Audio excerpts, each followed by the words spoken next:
সাল্লাল্লাহু আলাইহি ওয়াসাল্লাম বাদিরু বিল আমালি সিত্তা। আল্লাহ নবী বলেন, উম্মত মৃত্যুর জন্য তৈরি নাও 6 জিনিস জমিনে প্রতিষ্ঠিত হওয়ার আগে। জমিনের ভিতরে 6টা জিনিস আলামত করো, তুমি তৈরি গ্রহণ করো, মৃত্যুর জন্য তৈরি গ্রহণ করো। আল্লাহ নবী বলেন, 1 নাম্বার, উম্মত শোনো, 6 জিনিসের কয় নাম্বার? ওটা কয় না? 1 নাম্বার, ইমরাতাস সুফাহা। যখন দেখবা জমিনে স্বৈরাচারের আবির্ভাব হইছে, মনে রাখবা স্বৈরাচার দেখার আগে মরে যাও। স্বৈরাচার জমিনে থাকলে পরে দোয়া কবুল হবে না। কথা আমার না নবীর? আল্লাহ নবী বলেন, 6 জিনিস দেখার আগে উম্মত মরে যাও। ইমরাতাস সুফাহা, অযোগ্য ব্যক্তির হাতে শাসন ক্ষমতা দেখার আগে তুমি মরে যাও। অযোগ্যরা যেন ক্ষমতায় যাইতে না পারে। অযোগ্যরা ক্ষমতায় গেলে যোগ্যদেরকে ওরা নিম্নগামী করে রাখবে, সম্মানীদেরকে অসম্মানী করবে। আল্লাহ তাআলা নারাজ হয়ে যাবেন। হাজারো দোয়া করলে দোয়া কবুল হবে না। বাহিনীর উচিত ছিল অপরাধ দমন করা। বাহিনী যত বেশি হবে, এরা অপরাধ দমন না করে নিজেরাই অপরাধ লালন করবে।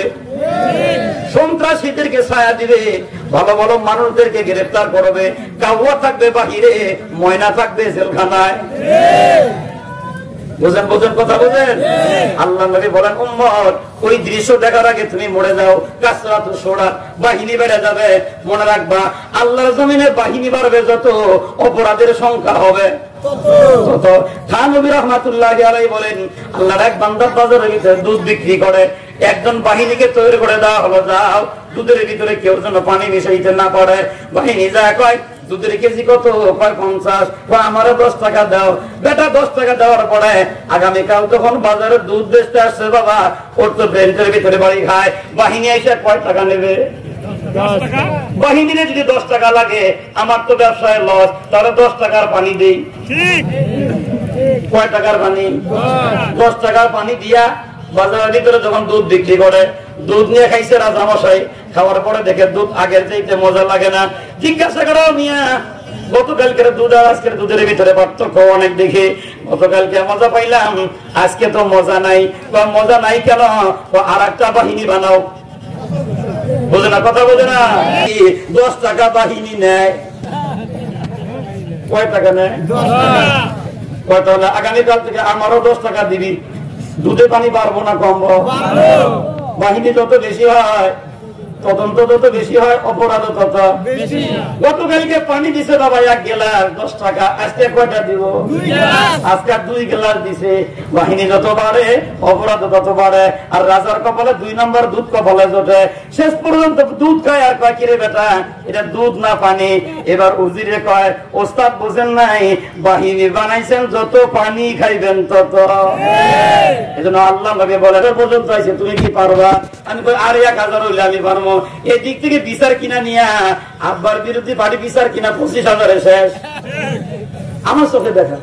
ও মিয়া, 20 গ্রাম জুডিশিয়ালাইজেশন করে বিচার বিক্রি হয়, তাহলে বিচার বিক্রির আমল দেশে আছে না নাই? আল্লাহ নবী বলেন, উম্মত শোনো, যখন দেখবা দুনিয়াতে বিচার বিক্রির আমল চলে আসছে, মনে করবা দোয়া করলে দোয়া কবুল হবে না, নামাজ পড়লে নামাজ কবুল হবে না, হজ করলে হজ কবুল হবে না।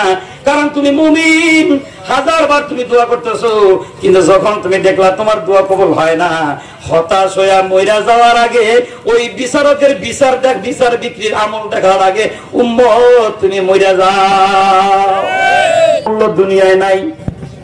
যখন দেখবা জমিনে রক্তের কোনো মূল্য নাই, মনে করবা কিয়ামতেরও বেশি বাকি নাই। রক্তের মূল্য যখন জমিনে না থাকবে, উম্মত তোমার পয়সা চাইটা কোনো লাভ নাই। বুঝে থাকলে আওয়াজ দেন, এখন কি দুনিয়া রক্তের মূল্য আছে? কথা কেন আছে? আছে। বুঝবেন কেমনে রক্তের মূল্য যে নাই? বুঝবেন কেমনে? পাখি মারা সহজ, ওরা এটাকে কঠিন মনে করে, কিন্তু মানুষ মারা কঠিন, এটাকে মানুষ মারা সহজ মনে করে। বুঝবেন কেমনে? 5 মে শাপলা চত্বরে হাজারো হেফাজত কর্মীর রক্ত এই জমিনে পড়েছে। 11 জন জামাত কর্মীকে শাহাদত বরণ করতে হয়েছে ফাঁসির মঞ্চে। গুজরাটের কসাই মোদী বিরোধী আন্দোলনে হাজারো রক্ত বাংলার জমিনে ঝরেছে। রক্তের কোনো মূল্য নাই। এজন্য রক্তের বিচার যদি আদায় করতে না পারেন, সামনে যারা আসবে আমাদের রক্ত নিয়ে আরো বেশি হোলি খেলা খেলবে। এজন্য আজকের পর থেকে ওয়াদাবদ্ধ হন, প্রতি ফোঁটা রক্তের হিসাব দেওয়া হবে, প্রতি ফোঁটা রক্তের হিসাব দেওয়া হবে।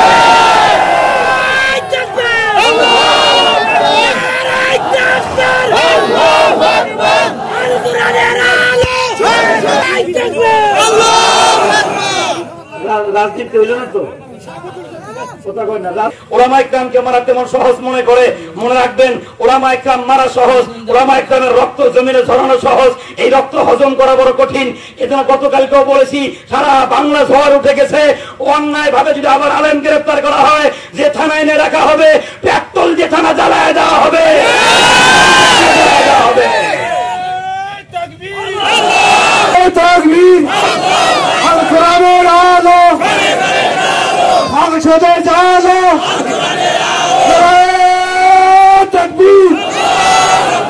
আল্লাহ নবী বলেন, উম্মু সানা, যখন দেখবা রক্তের কোনো মূল্য নাই, যেখানে সেখানে দেখবা মানুষ পড়ে থাকবে, মানুষের লাশ গুলা পড়ে থাকবে, তুমি দোয়া করলে তোমার দোয়া কবুল হবে না। সময়টা আসছে কিনা বলেন, আপনি বুঝতে আরো সহজ হবে। ইয়াকুব আলাইহিস সালামের ছেলেরা অনেক মেধাবী ছিলেন, শুনতেছেন আমার কথা?